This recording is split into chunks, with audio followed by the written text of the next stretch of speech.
అవతారమూర్తి అయినా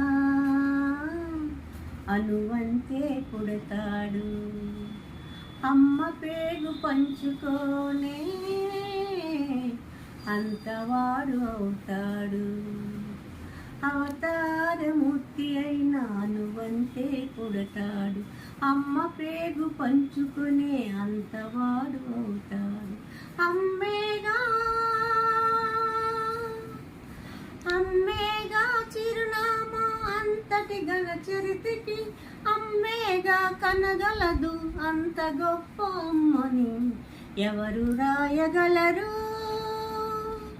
అమ్మాని మాట కన్న కమ్మని కావ్యం ఎవరు పాడగలరు. అమ్మాని రాగం కన్న తీయని రాగం అమ్మే